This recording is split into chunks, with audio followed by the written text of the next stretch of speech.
Hey everybody, this is Alex Merced from alexmercedcode.com. So this is going to be video number 3. So continue right where we left off from last time. So we had just created our second table and inserted 3 records into it. So now we're going to just kind of like do some basic queries, because the benefit is, imagine you have like thousands of records and you're just trying to find one particular thing. Okay, so imagine, you're at the dentist's office, okay, and you want to look up all the records for a particular client. Okay, luckily, in the paperwork, we always include the ID of the particular client. So I can sit there and do like something like this. Select, I want to get all the data from my second table, but I want to get a particular person with a particular ID. I can be like where. So where means, hey, I don't want all the data. I want specific records that match this detail, this expression. And based on expressions, we said that can be like true or false. This is so like, for example, I want a record where the ID equals 2.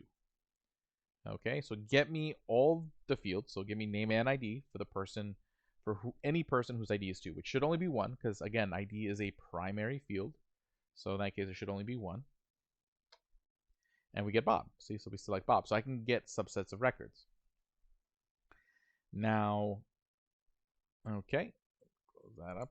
Okay, I could also do it based on name. So if, let's say I didn't have the ID of the particular client, but I do have their name, I can be like select all from my second table where name equals Alex.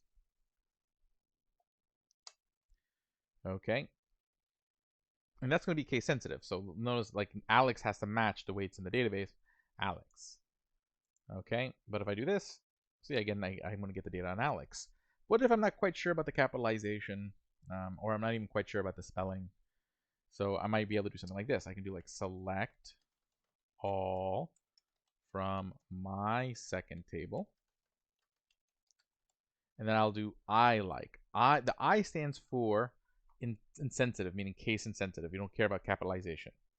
And then like means you want it to match a pattern. You're not saying, hey, this is the exact thing I'm looking for, but something that's kind of like this. Okay, so I want to say, hey, give me any where, I think it's what I want to do. I think actually what I want to do is do name I like, because it's the name field that I'm matching against. And then I'm going to say trying to remember what the operator is. Okay, SQL I like. I think it's if I'm right, it's like a percentage sign, but let me just double check. Okay, pattern matching SQL, that's fine. That works for me. Yeah, percentage signs. So percentage signs just mean like anything after. So if I go back over here, okay, and I do like a percentage sign, it just means it has to start with an A, and again, it's I like, insensitive like, which, so it doesn't matter if it's capital or lowercase a, and then has to have text after the A. Okay, so if I do this, let's see what I find. Okay, now that's going to tell me maybe I like, which I'm used to being available in PostgreSQL, maybe it's not available in SQLite. So again, we'll take a look. I like in SQLite 3. So again, the reason why generally when I run into these issues, I'll leave them in the video, because I want you to see like how do you troubleshoot things. So like as you switch between databases, how would you figure that out? Okay, so in this case, we take a look at SQLite, and this will see SQLite does have the like column. Okay, it looks like it's the same. So it's a column 1 like pattern, just the way we used it a second ago. Okay, but it looks like I don't see the I like as an option. Okay, looks like instead what you would do is use this to make it insensitive. In case you want to make a like operator work case, you need to use the following pragma, case sensitive like. Okay, so it's case insensitive by default in SQLite 3. Okay, so let's try that out. So in that case, what I would do is I would do this pretty much the same query. Select all from my second table, name like a percentage sign. Second, oh, I forgot the where. Select all from my second table because I'm doing a query, so I got to make sure I put the where because I'm saying, hey, where this is true. So I got to be where name is like a percentage sign. And there it goes. So you found Alex. So even though I didn't actually say, hey, go find me Alex, I said find me anywhere where the name is like this pattern. I'm able to find stuff. So it allows me to like say, hey, I want to find all the people whose names start with B.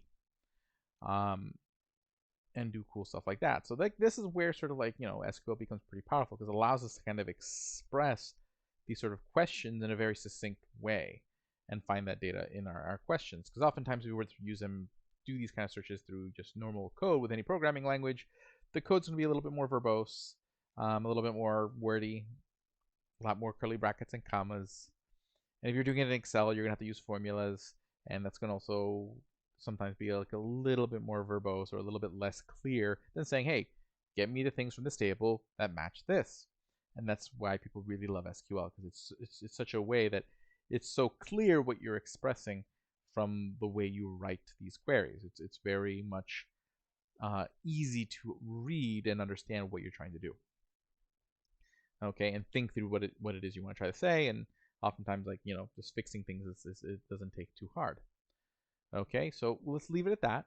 Okay, we'll get to some more queries, but again, you can do all sorts of fun things like minimum, maximum. You know, find me a height that's greater than. So again, let's just try that. Let me go find any ID. So select all from my second table where ID, and I want anyone whose ID is over 1, so is greater than 1. So that would just exclude Alex, and it should just be Bob and Susie. So let's see if that works. And see, I get Bob and Susie because they have IDs greater than 1. So again, imagine you have like, you know, a list of people who are invited to an event, and you want to make sure they're all 18 and over. I can be like, okay, give me anyone who's age 18 and over to create the final invite list.